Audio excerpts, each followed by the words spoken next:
Muy buenas noches, doctor Alberto Borea, un gusto saludarlo, bienvenido. El gusto es mío, Carlos, encantado de estar con ustedes en Sol TV. Muchísimas gracias por estar esta noche con nosotros. Yo he hecho una introducción en el sentido de que vamos de mal en peor. No solamente tenemos la crisis política, no solamente tenemos la crisis económica, no solamente tenemos problemas en salud, ya no es el COVID, sino son diversos virus que vienen a nuestro país.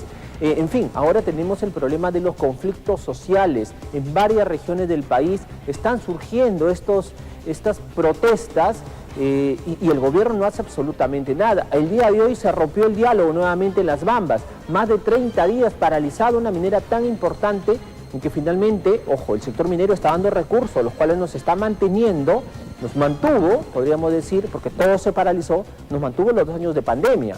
Y ojo, con estos recursos se está entregando bonos, subsidios, exoneraciones y se está regalando el dinero a diestra y siniestra. Doctor Alberto Borea, ¿cómo ve el escenario del país a lo que vaya de estos 9 meses de gestión?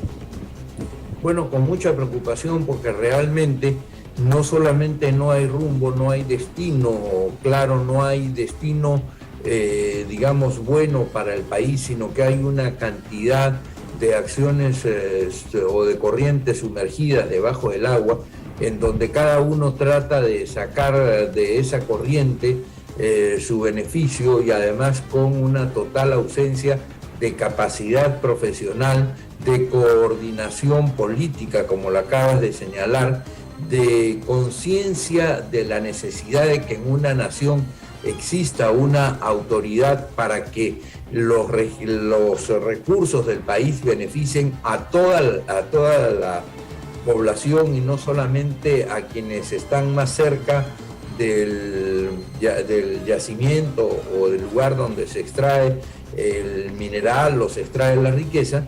Y finalmente, y esto es lo más grave también, una absoluta falta de ética y una profundidad insondable de, digamos, fallas morales que las vemos semana a semana, día a día, con el comportamiento del ciudadano Castillo, que nos sorprende precisamente porque su famosa palabra de maestro no ha significado sino un embuste, y hoy día pretende utilizar la palabra o el término de Asamblea Constituyente más bien como un engaño o como una coartada para, digamos, evitar discutir los problemas reales de la nación o para salvarse de las persecuciones o de las inquisiciones o de digamos, de las inquietudes que tiene que tener no solamente los peruanos, sino el propio fiscal respecto a la manera como han procedido él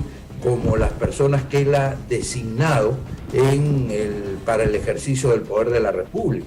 Eso es muy malo, es verdaderamente vergonzoso que todavía sigamos con una persona así al frente del Estado peruano.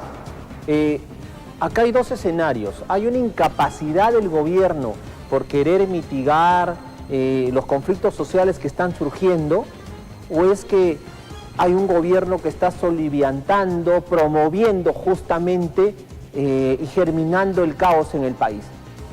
¿Con cuál de los escenarios se queda? Yo creo que lo segundo, lo que tú estás señalando, porque mira tú, en el tema de conocer los conflictos sociales, desde hace 20 años aproximadamente se creó una división en la oficina del primer ministro de prevención de conflictos, que la presidía un famoso psiquiatra que se llama César Rodríguez Rabanal, y donde efectivamente concurrían, donde se notaba que iba a haber una eclosión o una situación de descontento, y atajaban el problema antes de que éste se produjese, y por lo mismo conversaban y resolvían antes de que explotase.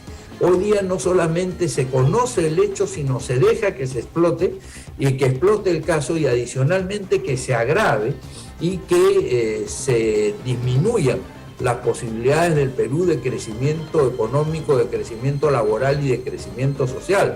O sea, yo creo que aquí más es en este punto, más es maldad que otra cosa, más es la equivocación de querer llevar al país al caos para que de ahí eventualmente pueda aparecer lo que ellos creen que es una luz, pero que ni siquiera conocen ni saben para qué sirve esa luz, ni cómo la van a encender, ni qué cosa es lo que va a alumbrar, ni a quiénes va a alumbrar, ni a quiénes va a beneficiar. Eso es lo que llaman una asamblea constituyente, pero tú comprendes que una persona que ni siquiera es capaz de hacer una tesis de 80 páginas no puede hacer un proyecto nacional que se llama la Constitución, que no solamente recoge lo que pasa en el aula de un colegio en Puña, en el distrito de Tacabamba, sino que se refiere a todo lo que pasa en el país, y no solamente en educación ni en una clase, sino en minería, en agricultura, en servicios, en todo. O sea, realmente resulta absurdo, ¿no es verdad?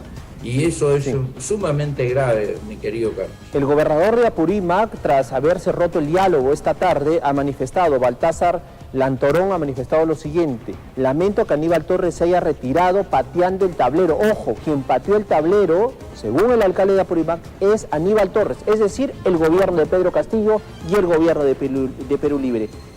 Y agrega el alcalde, dice, pese a que los comuneros llegaron de diversos puntos lejanos de la provincia y lo esperaron por casi 2 horas. El titular de la PSM llegó, estaba aprobado para las 10, llegó a las 2 de la tarde, pese a todo, se fue. Y el paro continúa. Y los comuneros más indignados que ayer. Eso te demuestra la falta de capacidad, por un lado, si es que tuviesen efectivamente ese propósito, pero también denuncia, digamos, la mala voluntad de no resolver un tema que eventualmente en todos los gobiernos anteriores se resolvió. No es la primera vez que hay problemas con las comunidades mineras en el Perú, no es la primera vez que esto sucede, y siempre se han resuelto, y siempre se ha ido avanzando a pesar de las dificultades que nuestra nación ha tenido, y hemos crecido, y también han crecido las posibilidades de vida de las personas de cada uno de los lugares del país. Es decir, por ejemplo, el hecho de que se hayan hecho carreteras hace que las personas que cultivaban sus papas, su oca, sus productos a 3.500 metros de altura puedan llegar a los centros de comercialización en poco tiempo y en consecuencia venderlos a mucho mejores precios, o por lo menos venderlos cuando antes no podían hacer eso porque sencillamente se les malograban esos productos por la lejanía de los centros poblados o de los centros donde se podía llevar esos alimentos o esos productos a los mercados del país, ¿no? A los mercados cercanos, para que fuesen adquiridos por los cusqueños, por los nazqueños, por los iqueños, en fin, por los huancaínos, por la gente cercana al departamento de Apurímac, ¿no?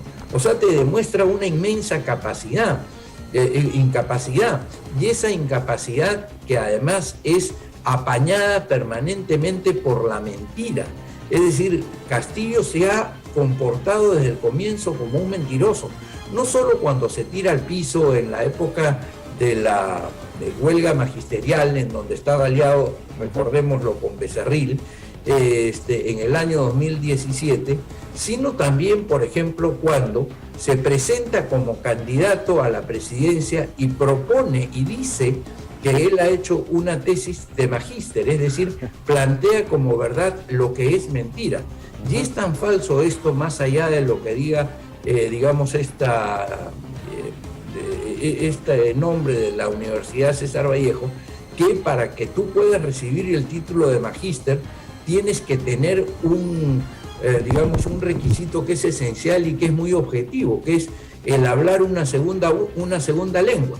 Ya, imaginémonos por un momento que tú puedes copiar el 43% de la tesis o decirle a tus alumnos, ya muy bien, ustedes pueden copiar el 43% del paso o del examen que les voy a tomar. Pero ¿dónde está su segunda lengua? ¿Cuál es la segunda lengua que habla Castillo o la esposa de Castillo? Ninguna. Entonces tú ves que todo está sumergido en una mentira, todo está sumergido en un embuste, todo está utilizado como una coartada para librarse precisamente de la inquietud y de la, del deseo de la población de conocer cuáles son las verdaderas intenciones de quien en este momento se hizo del poder del país como consecuencia, como lo ha señalado Mirko Lauer en una columna de La República, de un chiripazo, ¿no es verdad? Porque eso fue lo que pasó, un chiripazo, y adicionalmente, sábelo Dios, que otros juegos que se pudieran haber realizado en el interior del proceso electoral. Hoy día vuelven a estar en discusión por lo planteado por este ciudadano Villaverde, que era del entorno íntimo del propio Castillo, ¿no? Ese es el tema, Carlos. Efectivamente. Nos vamos a hacer una pausa, como usted bien dice, no solamente el señor Castillo mintió según su apreciación en campaña, sino lo hizo en el mensaje por 28 de julio. ¿O acaso no dijo que iba a sacar a los delincuentes extranjeros, especialmente a los venezolanos? Ni uno ha salido por parte del gobierno. ¿Acaso no dijo que iba a dejar Palacio de Gobierno para irse a... Bueno, a él hubiera estado cómodo en Breña, porque parece que ahí ha ido muy bien, pero solo a Castillo. No ha hecho nada. No dijo que se iba a rebajar el sueldo, tampoco, así que viene mentira tras mentiras. Ahora veremos si tal vez va a mentir también al Ministerio Público. Veremos qué ocurre ahí. No quiere hablar, no quiere responder. Nos vamos a hacer una pausa, doctor Alberto Borea. Regresamos para también analizar el papel del Congreso de la República. ¿Está al nivel, está a la talla de la crisis política que vive el país? ¿O es que están jugando también al hecho de, ¿sabes qué? Vamos a convivir. Te voy a criticar por ratos, pero ambos vamos a quedarnos en el gobierno, ¿no? Porque parece que ese es el mejor trabajo que han podido conseguir en su vida. Es inaudito que en la minera Las Bambas esté más de 30 días, 34 si no me equivoco, el día de hoy, completamente paralizado. Apurímac paralizado y su alcalde que pide que el gobierno solucione el problema y simplemente les da la espalda. Pero en fin, señor Alberto Borea, quisiera por favor que también nos ponga su posición en claro en torno al Congreso de la República. ¿Qué papel está cumpliendo, usted cree, el legislativo? Bueno, mira, yo creo que el problema del Congreso de la República se genera en toda esa, digamos, equivocación que plantea la, entre comillas, comisión de notables que preside Tuesta, en donde prácticamente hace imposible participar a gente que tiene alguna experiencia y que eventualmente podía conducir, o de hecho, conduciría de mejor manera un poder del Estado. Al ser todos nuevos, al no tener experiencia, al llegar prácticamente sin un conocimiento profundo de lo que es el poder legislativo, y al no existir partidos, que es el otro problema, entonces arriba al poder, como en el caso del Ejecutivo también, pero también el Legislativo, cualquiera. Se conforma lo que los italianos llamaron hace ya 30 años el cualquierismo, es decir, cualquiera cree que puede ser diputado, cualquiera cree que puede ser congresista, cualquiera cree que puede ser ministro, y que basta con que lo nombren o basta con que lo designen, sin haber hecho un trabajo de conocimiento a fondo de lo que es el Perú y sobre todo de análisis de diversas posibilidades de solución. Yo dividiría el trabajo del Congreso en dos partes para no, digamos, sumergir al Congreso solamente en un debate político respecto a las posibilidades que hay de sacar de la posición en que se encuentra a Castillo, porque realmente, a mi criterio, como lo he señalado, ha incurrido en incapacidad moral permanente y permanentemente, digamos, renueva esa incapacidad. En consecuencia, si están trabajando 2 días a la semana o 1 día a la semana en plenos, pues tendrían que trabajar 2 o 3 días a la semana en plenos y eventualmente dedicarse a aprobar algunas otras normas o algunas otras leyes de importancia para el país que no necesariamente estén referidas a la situación del Ejecutivo o a las censuras o a las interpelaciones. Yo dividiría una parte para eso y la otra parte para debatir los problemas de fondo del país, los problemas de la alimentación, los problemas de los transportes, los problemas de la educación, por ejemplo, y digamos eventualmente reacomodaría la agenda del Congreso. Yo le haría esa recomendación a el Congreso de la República. Correcto, pero hay que encontrarle una salida a toda esta crisis, de manera... Sí, pero además, digamos, decirle al Perú que todo el problema, es cierto, el problema lo genera fundamentalmente Castillo y toda la claqué que está a su costado, por su incapacidad y por su angurria, pero también hay otras respuestas que tienen que darse para que el Estado se pueda proteger, por ejemplo, de los actos de corrupción y que no se encuentre entrampado en un pantano cuando estos se suscitan. El economista Carlos Talledo, que es el secretario general del Plan de Gobierno de la Unidad Democrática de Centro, ha preparado un proyecto de ley que lo presentaremos en estos días con el propósito de garantizarle al Estado peruano que cuando se produce una licitación, todos aquellos que concurren van a tener que hacerlo de tal manera que en caso de que le fallen al Estado, este no se va a quedar en el aire y sin nada, como ha sucedido, por ejemplo, en el caso de Odebrecht, en distintos casos que se han presentado en el país. Así como otros proyectos de ley, por ejemplo, en la reforma de las acciones de garantía. Hoy en día resulta verdaderamente inaceptable que el país vea que solamente el 8%, fíjate lo que te digo, el 8% de las acciones de amparo y habeas corpus que se presentan son admitidas para ser discutidas por el Tribunal Constitucional y que solo la mitad de esos resultan siendo fundados, con lo cual quiere decir que el Perú supuestamente tiene una ratio de violación de la Constitución de solo 4%, cuando en Suiza es más del 50%. O sea, nosotros superamos a Suiza por 12 veces. Y el propio Tribunal Constitucional, que ojalá con esta nueva composición mejore estas disposiciones, pues se dedique primero a recibir a los abogados que explican mejor las causas que ellos defienden y en segundo lugar, dejen de lado aquella presumida decisión que tomaron de no ver sino solamente lo que aquellos quieren ver, contrariando lo que establece tanto la Constitución de 1979 cuanto el texto de 1993.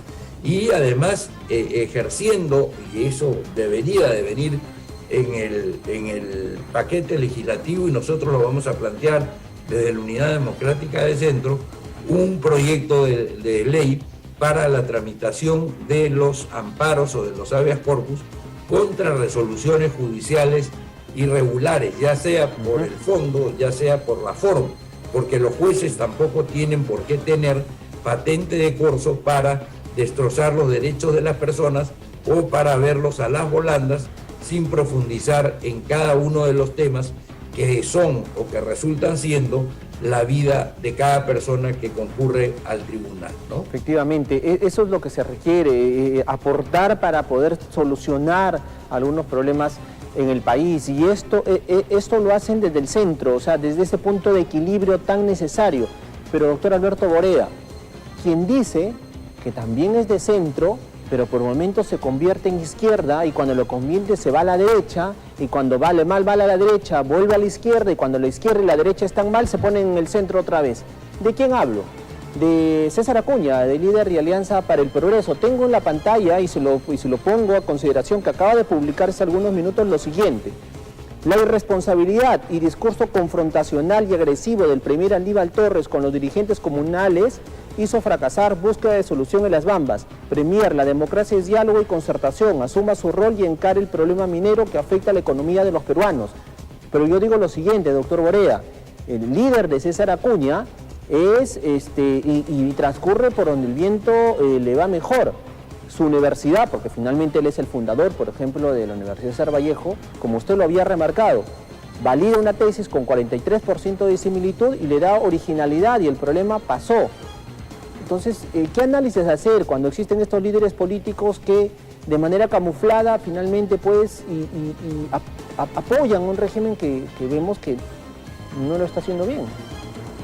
Sí, naturalmente, no solamente 43% de plagio, sino adicionalmente un trabajo de 88 páginas no puede servir para que te den una maestría, menos cuando llega a esa conclusión que por último no tiene, la verdad, ninguna originalidad. Y la Yo convocaría también a algunos especialistas en educación, no necesariamente peruanos, que revisen ese trabajo para que, o ese conglomerado de páginas, para que efectivamente, digamos, nos den una conclusión. Pero hay un tema que es fundamental, en el que Acuña, digamos, incumple con la norma y no obstante da el título. Y es que el graduando tiene que tener el dominio de un segundo idioma. Y eso, digamos, es para todas las personas. ¿Cuál es el segundo idioma que habla Castillo? ¿Con qué segundo idioma se presentó? Habría que pedirle a la Universidad César Vallejo, y de repente en Trujillo pueden hacerlo con más facilidad, que nos digan cuál fue la solicitud que presentó Castillo, donde dijo: yo presento mi tesis para magíster y lo hago porque acá está el trabajo y porque adicionalmente hablo este segundo idioma, lo que acredito con los certificados correspondientes. Ya sabemos nosotros que no habla ningún idioma y por lo mismo estas son cosas absolutamente objetivas. Lo que te quiero decir es que aquí no hay ninguna consideración subjetiva ni ningún parecer especial, sino objetivamente. Acuña no es de centro, Acuña es de sus intereses propios, que es diferente totalmente de estar en la política en el centro, porque en el centro efectivamente hay que saber rechazar los extremos, pero cuando hay que ponerse firme precisamente para que el barco no escore a uno de los costados, y eso es lo que nunca ha hecho César Acuña. Es muy curioso que siempre coincidan las decisiones que toma con los intereses económicos de su universidad, ¿no? Lo cierto es que le va a pasar factura a todo esto, porque le cuento, acá quiere candidatear en la región La Libertad, quiere volver a ser gobernador, pero en las elecciones internas que han transcurrido, ojo, primero que han llegado pocos afiliados, y ojo, que Alianza para el Progreso nació en Trujillo, se fundó en Trujillo, por lo tanto acá tiene que ser su bastión, pero no fue, pues, a ver, acá no tengo el dato, para ponerlo, solamente fue el 22% de todos los afiliados que dice tener APP, solo el 22%. Y le cuento, señor Alberto Borea, y a ustedes, amigos televidentes, que a César Acuña, quien va solo, corre solo para ser gobernador regional, candidato a gobernador regional por Alianza para el Progreso, es el único candidato, bueno, a ese único candidato le ganaron. ¿Y quién le ganó? Los votos blancos y viciados. O sea, ni siquiera sus mismos afiliados quieren a César Acuña, porque que te ganen los votos blancos y viciados cuando eres el único candidato, tampoco le va bien, parece, señor Alberto Borea, a César Acuña acá en La Libertad. Pero en fin, son los pasivos que tiene que cargar. Claro, porque eso, Carlos, ese es el resultado de que no hay partidos. O sea, no hay pensamiento conjunto, no hay elaboración de ideas, digamos, comunes, no hay un planteamiento al país de actitudes que se van a llevar adelante desde el gobierno, tanto desde desde la presidencia del gobierno regional como hasta el último alcalde o teniente gobernador de algún distrito de la región de La Libertad. No necesariamente de Trujillo, puede ser de Julcán, puede ser de Santiago de Chuco, puede ser de Tayabamba, puede ser de cualquier sitio. Pero naturalmente, si no haces el esfuerzo de hacer un partido, por eso es que nosotros en la Unidad Democrática de Centro estamos haciendo un esfuerzo, a pesar de que la gente quiere que las cosas salgan ya. Es mejor que salgan en su debido tiempo, porque como dice una canción popular, más vale llegar a tiempo, hay que saber llegar, ¿no es verdad?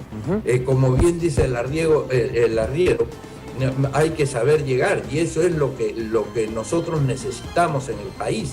Partidos que sepan llegar, que no lleguen para, digamos, engañar al país y para juntar atolondradamente a personas que nunca se han conocido y que se han conocido nunca han compartido, y si han compartido han tenido que someterse a la voluntad de una persona que además sus pergaminos intelectuales o sus posibilidades de desarrollo son prácticamente cero. Debe ganarle por una nariz a Castillo, porque recordemos que él dijo hace algunos años que él nunca había leído un libro, no obstante ser rector de una universidad. Además, tiene un ego impresionante, ¿no? Es una persona que, si tú escuchas, y le digo a todos los ciudadanos de la Libertad que escuchen el himno de la Universidad César Vallejo, 3 veces mencionan a el César Acuña, 3 veces en su himno. Es decir, como si estuviéramos hablando pues de Simón Bolívar, de José de San Martín, en fin, no sé, no de Francisco de Sela, del Mariscal Orbegoso, de alguien, no sé. Sí. Realmente es de una megalomanía muy curiosa, ¿no? Efectivamente, y lo invito tal vez a venir a Trujillo, que visite las instancias de la Municipalidad de Trujillo o del Gobierno Regional y va a haber fotos de Acuña por todos lados. Pero en fin, esa es nuestra triste política. Señor Alberto Borea, le agradezco como siempre esté con nosotros y va a poder podido dar este análisis para nuestros televidentes. Muchísimas gracias. Gracias a ti, Carlos, y hasta cualquier momento. Una última cosita, sí. Déjame hacer un último pedido. Yo le pediría a todos quienes han sido designados prefectos por parte de este gobierno, especialmente los que vienen de ese sector magisterial del FENATE y todas estas, digamos, derivaciones cercanas al terrorismo, que públicamente repudien en un documento no solamente a Abimael Guzmán, sino al terrorismo y se comprometan a trabajar por la democracia. Porque lo que estamos teniendo, lamentablemente, es un engaño, un caballo de Troya que se quiere meter dentro del fuerte de la democracia para destrozar la democracia en el Perú. Muchas gracias, Carlos, siempre tan gentil, y un saludo muy especial a todos los amigos del Perú en general y de la libertad en particular. Y a seguir trabajando por la unidad democrática de centro. Esperemos que eso sea la salida. Muchísimas gracias, un abrazo fuerte.